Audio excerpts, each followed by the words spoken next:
Sih samasta bawana asih pring sasama manunggaling kawulan Gusti mapan wonten sasana paregan Wisma Wisuda dalemipun Bapa Haryana mapan wonten laladan asep rutung geyer grobogan bila mekaten tanggaping sasmita unjuk panjenenganipun Ibu Yasmi saking Tunggak monggo ingkang kepareng Jinejer Rama utawi Bapa monggo kula reken monggo Bu Yasmi jengkar saking palenggan sakawit kinen tumuju wonten ing sasana ingkang sampun mirenggan angandi temanten kakung. Kanthi menika kunjuk panjenenganipun Sanggar Ayu utawi Kak Fitri kang tinibalan kasun ngregeneken risang temanten kakung yang sampun ngembo Narendra Kesti Nagri Surakarta hadiningrat kinen jengkar saking sasana pamondokan sasana pasagrahan. Ugi kang kanthi panjenenganipun ingkang Jinejer Rama dalasan Ibu panjenenganipun Ibu Yasmi. Bila mekaten monggo Bu Yasmi kula ndereken jengkar saking palenggahan sakawit tumuju wonten ing sasana Adi Mulya. Jengkaripun risang temanten kakung Bagus Danang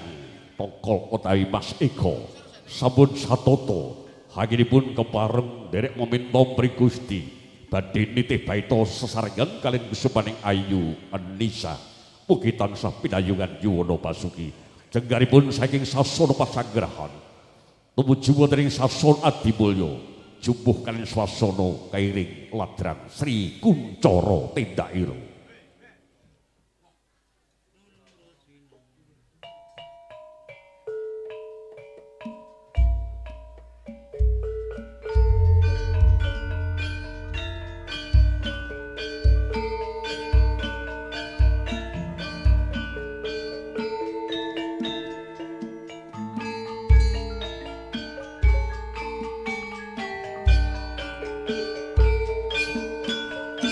Reptidem permanem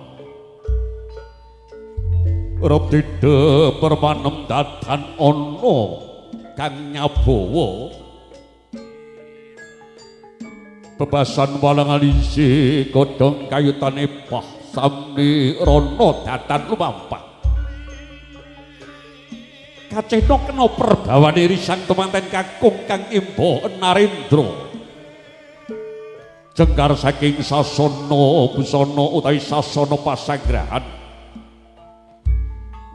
dasar ing gegana ampak-ampak wis peblak mega petak wis semilak panyayah kadya kasaputing mega klau kading kala remu-remu hae ngendalu mila cumaloro ting sang Basanta ya Baskara damel asri pandulu kacedha pasuren temanten kakung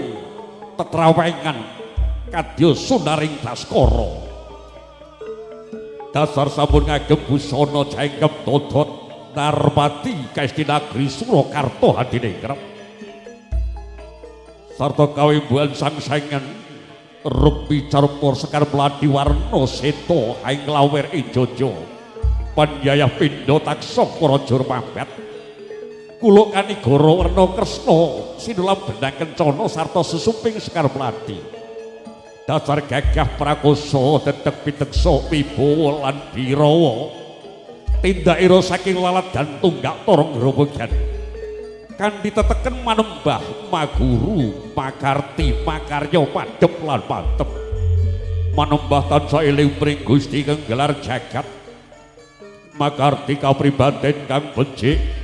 maguru ngepadi kawruh nagara lan agama minangka jipat paripih makarya wasis mulir budi upadi gunakaya kula kerapi trampil daya cipta madhep lan mantep kanthi teteken rukun iman rukun Islam tan kablithuk gebyaring kadonyan satulur pamudi wening cipta jening arsa wonten ing sasana kang pirunggan sinambi puja brata pring Gusti kang agar jagat murih rahayu lampah ira sigek kang ngucap kandhek kang lumawat sinambi hangrantos wing gedhe kang kapiyarsa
Sepunten Mahat Rayu keringulipun ladrang Sri Kuntara kanthi pamuji mugi sang temanten saripit anggenipun badhe sambut cilane akrama tansah untara asmanipun migunani nusa bangsa nagara lan agama. Bila boten konjuk sanggara kanthi balang Meka Fitri kang sampun pinitados panjenenganipun ingkang medhati njubuhaken swasana adat widi-widana ingkang kaprah limrah lumampah mapan wonten dan asem rutung. Sigra hanjenengi sarta para-para ingkang badhe ngestrendi kinen kadang kula ingkang kepareng ngrigenaken marigi Makeup Fitri semoga karsa kula ndereken panyayah kridanipun hanginipun kepareng panggihaken dhaup suci kadya pangaling sang Cantaka Manya ing warih candrane.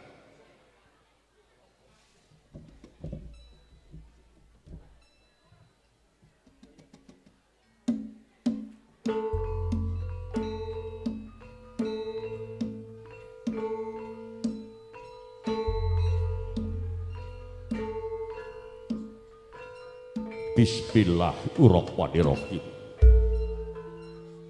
Wa min ayatihi an kolak-kolakum min anfusikum aswajali taskunu ilaiha wa ja'ala bainakum mawaddah warahmah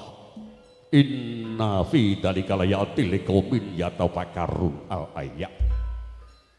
Sampun kocap dalem kitab pepancani tang gesang jagat padang tansah sami jejodohan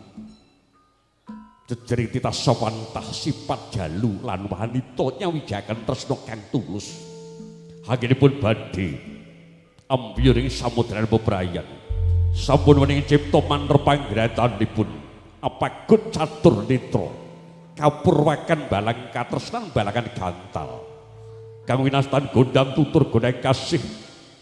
kang dumadi suruh matumura silinalinting alit mawi benang lawi saha anut kadiwasaning kodrat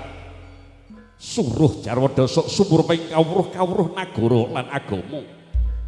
ugi weruh sangkan parani dumadi sanajan siji lumakur penyen gedhikit padha rasane mugi nunggal cipta rasa karsa piwakaryane laju temandan saripit jawat asta manunggalaken tresna kang tulus papan wonten ing kedung kinala wis golong gilig ginegem tren pranodya sinembuh japa mantra murih raharja anggenipun bangun Balai Wisma laju konjemi Bantala risang temanten putri jejengku marang Guru Nadi garwa ingkang bakal hangayomi ngayepi sarta hangayani nggambaraken anggenipun setya tu prasetya marang Guru Nadi ngaturaken wilujeng rawuh Kang Mas. Kula nderek panjenengan swita sesareng mbangun Balai Wisma nggih Kang Mas. Mugi kulahan panjenengan pinayungan yuwana basuki. Sanajan datan kawijilisan temanten kakung pangestoni.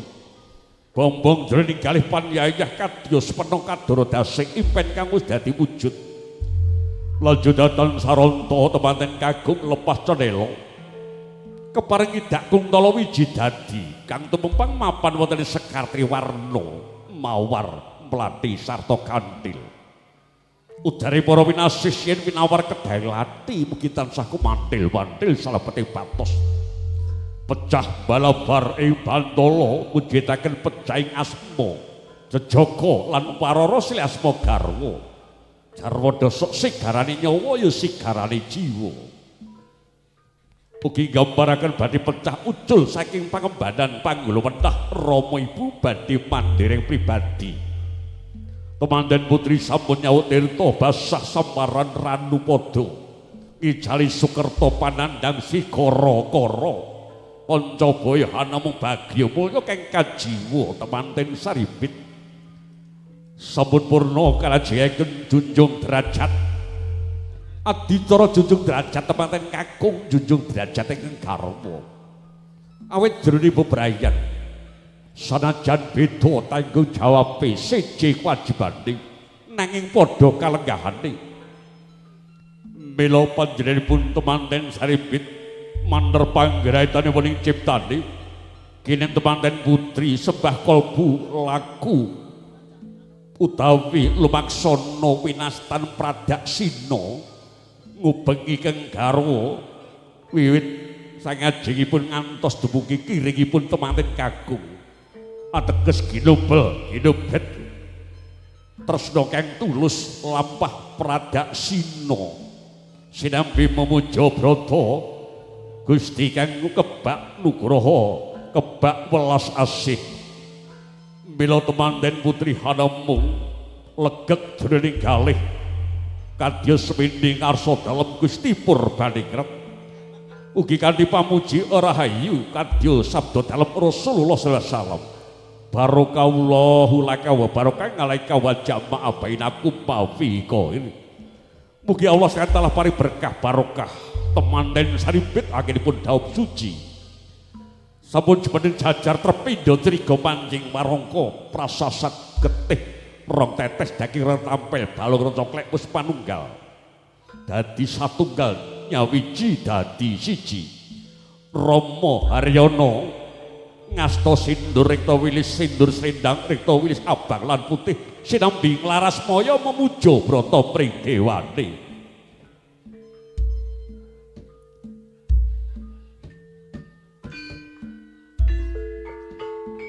sumimrat ya sumambirat cahyane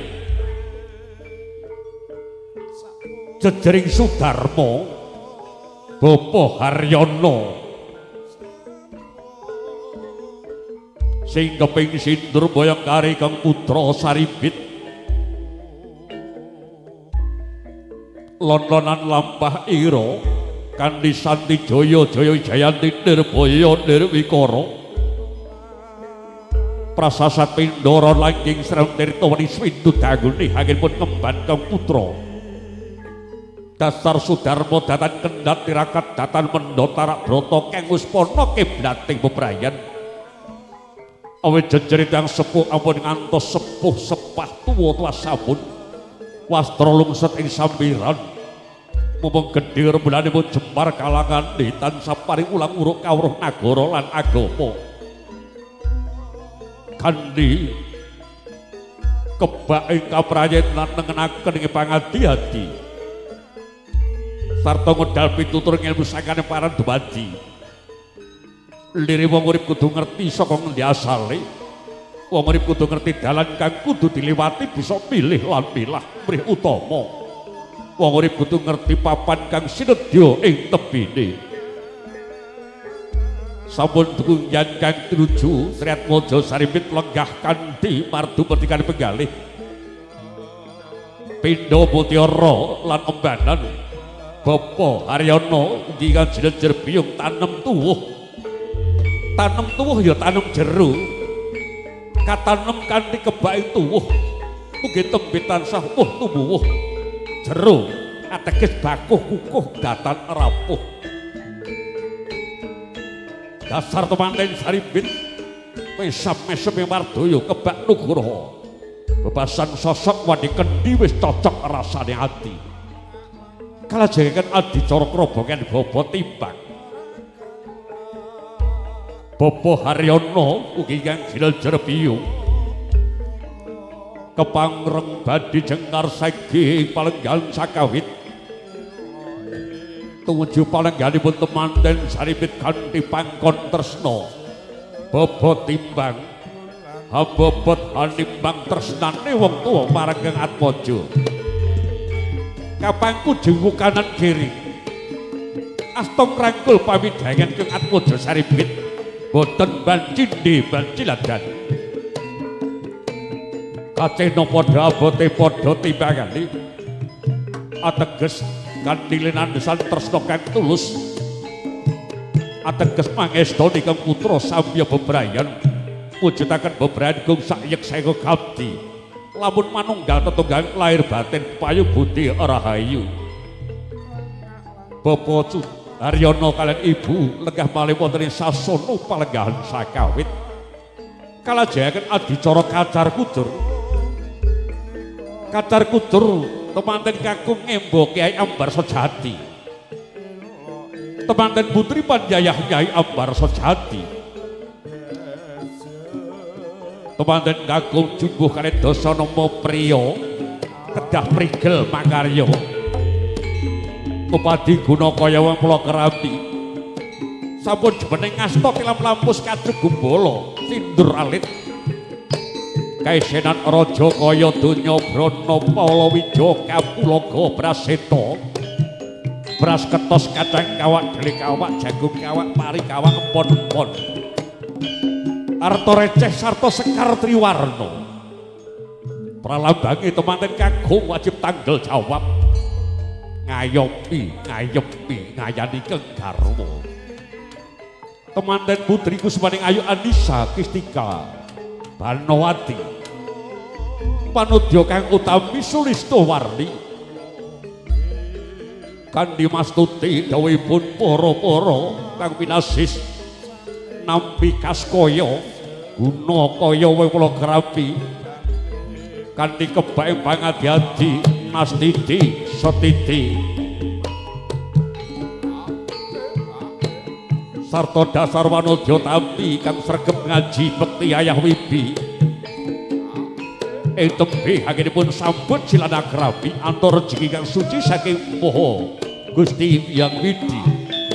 insyaallah saged jangkep rukun Islam ibadah wonten ing negari Mekah Madinah tanah suci kahaturaken Rama Ibu nyuwun idi pangastuti pitutur kang utami anggenipun badhe ngupetake guna kaya wong kula kerambi dedaringan kan edi katampi kanthi lega legawane penggalih Rama Ibu kasimpen wonten ing lumbung bogok murih angger boko lan germuyung satemah babar daya pangariba keluarga kang pinanggun temanten saripit kebake nugraha bagya mulya kalajaken adicara dahar kembul dahar nedha kembul saringan pindhaning pesta raja Sasana Handrawina menika kembul bujana Handrawina traiku semua rembese madu akarya tandha syukur ngarsa Gusti Purbaningrat Gusti kang menang murba hamasesa jagat saisine menika gambaraken dulang tinulang basa kasaripun ugi anggenipun bebrayan abot enteng pakaryan sinangga sarengan pait gediring lampani gesang rinaos sesarian ugi menika saking para pitutur sekul punar sekul jene jangkep lawuhipun saking tritumpeng tumpeng tunggarana tumpeng puput sangga langit tumpeng tunggarana mugi temanten tansah eling pring Gusti kang Maha Gesang tumpeng puput wani mandiring pribadi tumpeng sangga langit tansah bekti pring tiyang sepuh purna dahar kembul kalajengaken unjuk tirta marta tirta toya marta panguripan ugi winastan tirta abimantrana tirta ingkang sampun pikantuk restu tiyang sepuh mugi mahanani jiwa raga temanten saripit adem ayem tentrem satemah ing tembe enggal antuk nugraha jati nugraha pratimang saged bangkit tata jalmi momongan putra ingkang saleh lan salehah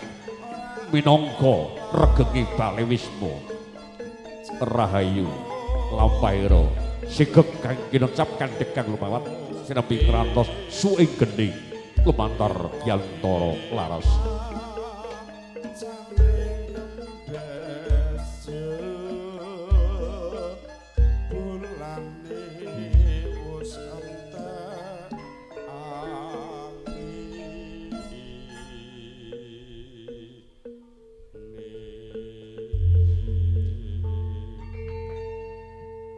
para adilenggah ingkang habegitarmu dahat Sindarsana sarta bapak ibu ingkang dahat kalingga murdana krabi setunggal muga setunggal upatra panggih suci krobengan sampun dinampahan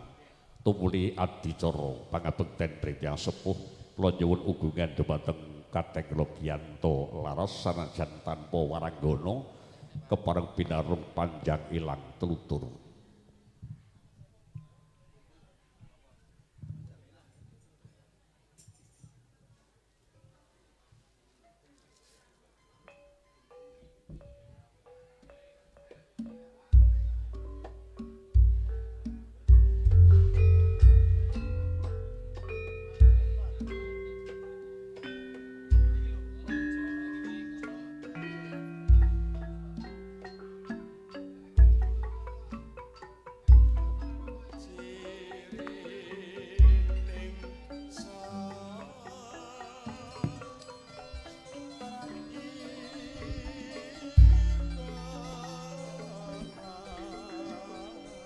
kridaning ati Rakumawa dudah kutane pesti parandene budidayane janma manungsa ora kuwawa ngunggoni garise kangwasa sampun apindo Narendra ya raja sedina Narpati Prameswari raja sehari awit jejering tiyang sepuh sampun ngangkat derajat ingkang raja wis wisuda jejere manten wong dadi manten kuwi seneng ning aja seneng dadi manten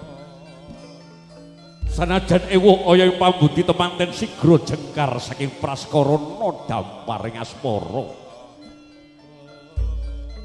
kapurwaken lolos canela sarta lepas canela nglolos duwung wangkingan warangka ladrang kebareng badhe ngabiyantara ngarsa Rama Ibu catur manunggal sungkem bekti nyuwun pangestu kanthi lampah lon-lonan rambatan hangika padha yayah repepeh kadya sata minggah krama tulamangkul pingasta tapi sembah jengku sembah jiwa sembah rasa sembah raga napa ta darunane temanten sungkem pring tiyang sepuh eling purwane dumadi rikala klerekane jagat padang eling barang Rama janma pinilih Gusti kang wis kinodrat netes kirah wiji sejati kinarya mukir jiwa ragane embut pring biyung ya Ibu kang wis sembodo dadi papan yoga Bratana Candra Dasari ya mung ibumu kang kuwawa perang sabil nglairake kang Atmaja direwangi totohan nyawa muntrating ludira mila biyung ya ibumu kedunge tresna kang tulus tuk ing pamomong kang sejati mula datanama kanama Ibu dimulyakna dening agama aljanah takta pegdamil umahat swargane anak kuwi ning samparane biyung ya ibumu mula aja pisan-pisan nger temanten Sarimbit wani lan dak siung marang wong tuwanira lan aja bedak-bedake wong tuwa lan maratuwa mundak kena bendune Gusti Kang Manasa ya nger pitutur Jawa sing andhake wong tuwa iku wala tanpa rupa pindhane Gusti Allah katone jagat padang sliramu wajib birrul waliden bekti marang wong tuwanira awit ridallahu biridha waliden ridane Allah ya jalaran saka lilane wong tuwa letemanten namung sesedokan menawi kawijile saling aten duh Rama sungkem kula katur Rama bekti kula kanca Ibu waleh-waleh menapa menika sampun kinodrat jatuh krama kula Ibu Rama kula nyuwun pangestu nyuwun dedonga anggen kula bebrayan ngantos delahan kaken-kaken dinen-dinen Rama Ibu kula nyuwun pangapunten dereng saged atur piwales satraju labuh labeting Rama Ibu kang mesembada nglairake gedhekke pinter kelan omah-omahke kula Rama kula nyuwun pamit Rama kula nyuwun pamit Ibu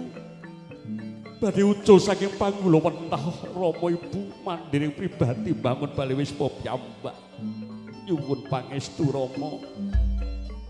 kadya kadhondhep jroning kalih Rama Ibu panjayah mung lumpruk kaya kapuk ngepuk-ngepuk pamidhan Katmaja iya nggih anakku kaloro donga lan pujine wong tuwa banyu mili ya nggih anakku tresnane wong tuwa tembus ing ati ngertenono wong urip bebrayan ing alam donya iki ora sak lawase mulus dalan kang bakal mbok liwati. Wong tuwamu iki dudu dewa dudu raja bisane mung paring pitutur lan donga sanajan ora paring bondo donya. Mula nggih anakku pituturi wong tuwa rungokno lakonana nganggo cara agama murid tentrem urip ira. Besok wong tuwa bakal ringkih gelem mong upagara tak pasrahke anak-anakku. Dungane wong tuwa dadi anak anungan kita. Ngajeni marang wong tuwa bisa pikul dhuwur mendhem jero asma wong tuwa ya kira anakku. Mula saka iku ora ana wong urip tanpa pacoban. Ora ana wong tresna tanpa godha. Ora ana wong mulya tanpa rekoso, Nger. Mula pituture wong tuwa, sira kaloron aja dumeh, aja jireh, sareh, sumeh lan sepeleh. Aja jireh wani ing bebener. Aja dumeh, aja ati gang atiku adiguna ya, Nger. Sareh ateges sabar, sumeh grapyak, tresna welas asih sasama, sumeleh pasrah syukur pring Gusti kang agare jagat. Nger anakku, murid slametan ribet, sregepa anggonmu makarya lan ibadah, sregepa salat, maca dzikir lan selawat, kulina dana driyah lan zakat. Prihatin marang wong keseraket, besok uripmu bakal diangkat derajat. Mula yen wis bali asalira bakal entuk syafaat Kanjeng Nabi Muhammad ya ngira anakku. Wis slamet. Cukup semono pituture wong tuwa. Tak janggani, tak dongakno pamujine wong tuwa murih Basuki. Puja mantrane wong tuwa marang sliramu murih Raharja ya ngira. Wis cukup semono. Bismillah, berkah barokah dadi keluarga kang sakinah mawaddah warahmah. Sigek kang ngucapkan tegak kemawon. Sinambi ngantos suwi dening kang kapiyarsa.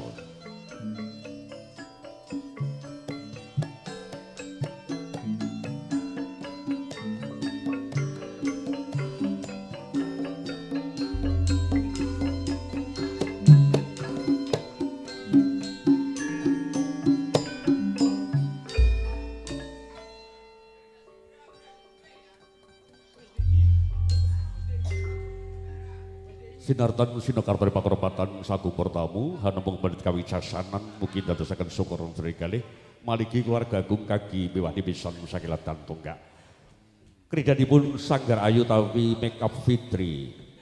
kasun ngregedaken upacara adat pendudukan. Monggo keluarga saking Bapak Aryono, keluarga saking tunggak ingkang kepareng badhe nyekseni ngestreni bepilih Eyang Kakung Eyang Putri Pak Dibudi monggo kula ndereken satata lenggah tumuju wonten ing sasana upacara adat pendudukan wonten Bokor Kencana Kesanan Tirta Wening sarta wonten sasana tampah utawi tambir Kesanan Jajan Pasar Werna 7. Monggo kula ndereken kadang kula saking tunggak bebri keparjangkepi ugi keluarga saking Bapak Haryono ingkang kepareng nderek ngestreni monggo kula ndereken. Nggih nuwun sewu Pak Haryono menika mboten wonten waranggananipun mila namung bedhet kawicaksanan. Monggo Mas Giyanto saged berkahi panembrama upacara adat pendudukan kados adat lebya kula namung nderek.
Monggo ingkang kepareng bali jangkepi motor adol penduduk.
Dinampahan upacara adat penduduk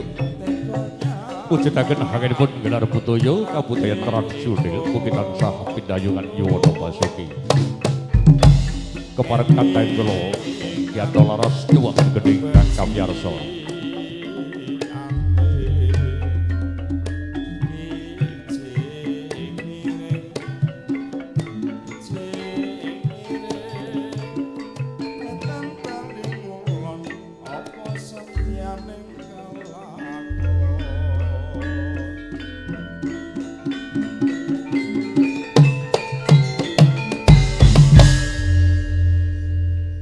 Rinengga saking penghormatan sangyanipun para tamu Bapak Ibu ingkang dahat kalingga purnana karabi wilujeng rampaikan biramu kula derek lenggah kanthi partu pencegahan penggalih maupun wonten ing sasar paringgan dalemipun Bapak Haryono mugi rawuh panjenengan tansah antuk sih nugrani Gusti kang gelar jagat. Kan menika konjuk Sanggar Ayu utawi backup Fitri kasul ngrekanaken punaran pakai batu punaran nembe kirap batu kirap pakai bijilipun tangan pengsan utawi tayub wah nggih. Pangapunten nggih Mas Giyanto Mas Tobek wah kira do bandangan.